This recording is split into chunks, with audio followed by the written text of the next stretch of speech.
So today we're going to be taking a look at this Hamilton here. It is the first field watch I've taken a look at, if you don't count the Omega Dynamic as a field watch. And in case you want to skip to a certain part of the video, or if you just want to hear my final opinions, the timestamps will be in the description below. But other than that, let's get into it. So a brief history on the Hamilton brand. They were founded in 1892, and they are an American, or at least started as an American-based brand.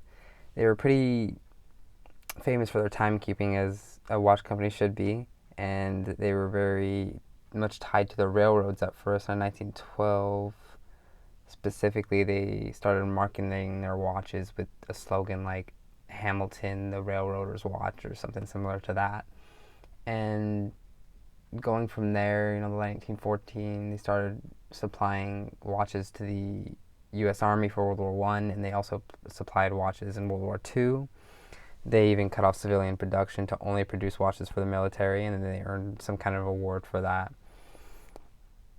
In 1918, they became tied to aeronautics. They grew from there, and then fast forward a little bit, 1974, they were acquired by Swatch, and in 2003, they moved to Switzerland, and now they're fully, quote-unquote, Swiss-made. And they have a lot of heritage to draw back on. They did make field watches. They did make World War watches. And this is kind of what this watch here is harkening back to. This is the Hamilton Khaki Mechanical. And let's take some dimensions. So we have a case diameter about 38 millimeters. Lug to lug of about 47 millimeters. We got a lug width of 20 millimeters, and we got we have a thickness of just 9.5 millimeters. So overall, pretty good dimensions on the watch, very wearable on most wrists, and 20 millimeter lugs are pretty standard and solid to have.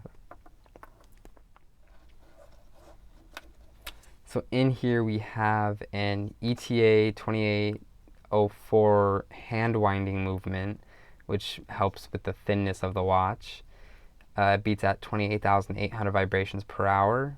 It is also 50 meters water resistant, sapphire crystal, got that bead blasted case, and it's just a classic watch.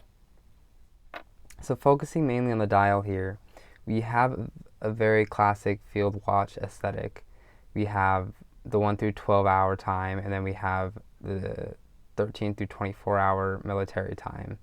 So I think this type of dial is called a 24-hour dial just because it shows you, technically, you can read time in 24 hours.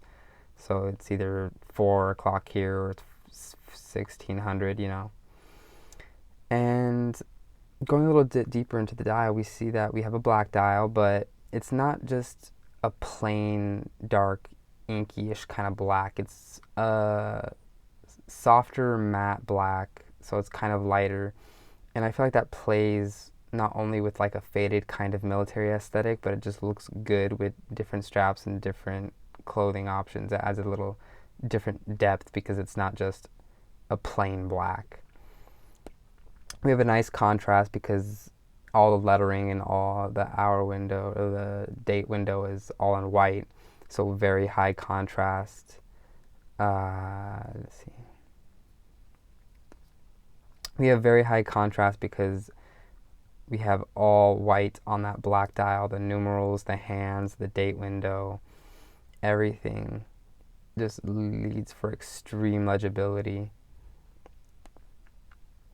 We see we have all printing, nothing is really applied, and the hands are painted white, but I feel like it looks pretty good versus having silver hands. I think it increases the legibility, as I said, and the syringe style hands, while not only looking military-esque, are also just pretty cool addition, and also that huge lollipop is pretty cool too. Also, something I really didn't notice until I started wearing it more was the arrowhead at the end. It's very slight, it's very subdued, but I think it's just a nice little addition to the watch, and it kind of mirrors the triangle markers along the edge here. But overall, very clean, simple dial. We do have some Lume, and I'll show that right now. So here we have the Lume. It's nothing really to write home about. We have Lume applied to all the little triangle indices on the outer edge of the dial, as well as the hands and the full length of the second hand. You can see it completely. I bring in the old Snoopy watch here. You see the Snoopy's a lot brighter, a lot more legible, but you know, that's what's to be expected. It's not Lume that's really amazing in any sense of the word, but I mean, it'll get the job done. It doesn't last incredibly long, but you have it, you know. Very cool. So moving on to the case of the watch, we see we have this all blasted type finish.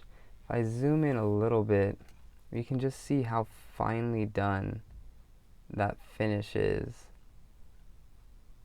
You get a few marks here and there just from banging the watch around so much, but I feel like the finishing holds up really well. It looks good. It gives a little darker look to that watch itself, and I think it really ties in well with the military aesthetic, and overall it just looks really nice on the watch. Finely done.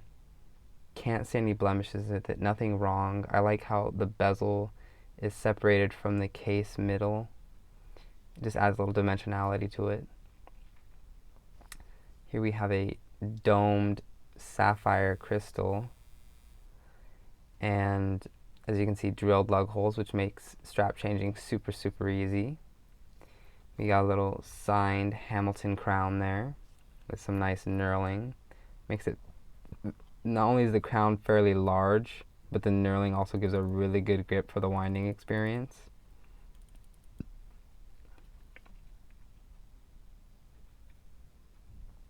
On the case back, we have a plain closed back with just the Hamilton logo here, and we have some very basic information: the Swiss made, the 50 meters of water resistant, the model number.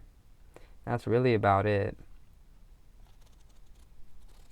Very simple. There's no screw down crown, so only 50 meters of water resistant, so not the most water resistant, but it's supposed to be a field watch, not a dive watch, so that's acceptable enough. I think the case of the watch is so nice because it's just so slim. It's so curvy that it just wears really well on the wrist, and I feel like there's just a constant curve throughout the watch. Like, it curves from the lug, it curves into the bezel, the dome adds a curve. It's just a very well thought out ergonomic design. So now putting it on the wrist. Earlier I was wearing the Snoopy watch. If you see that on my 6.5-inch wrist, it does not look too bad at all. I can very easily wear this watch. It does not overhang because not only is the lug to lug not horribly long, but the curvature of the lugs help it wear very nicely, as well as the fact that it's so slim. Let's see.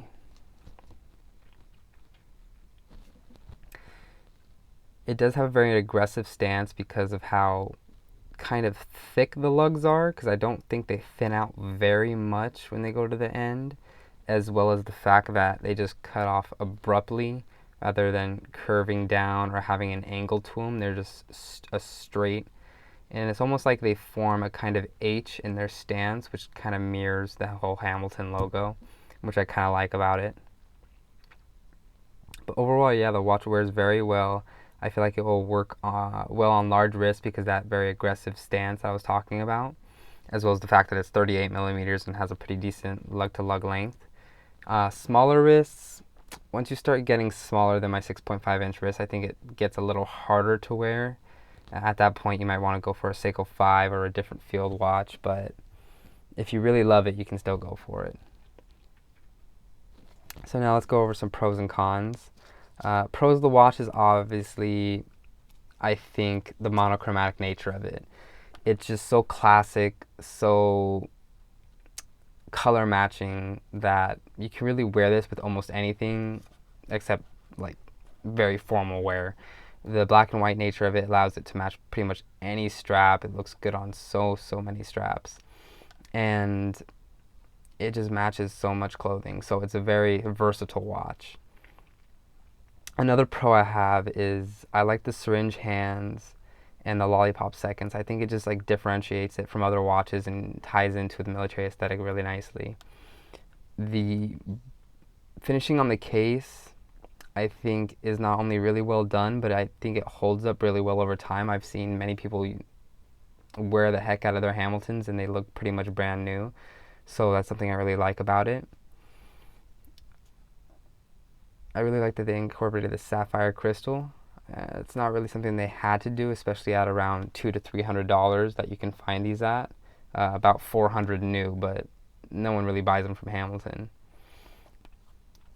And overall, I do really like the watch. I don't know whether it would have been better if this if it was color matched to the dial. I would kind of just have to see it for myself to whether see a black dial would look good with white lettering, or maybe it would look kind of weird because it's very legible like the rest of the dial, but maybe it would have kind of been more cohesive. I have no idea.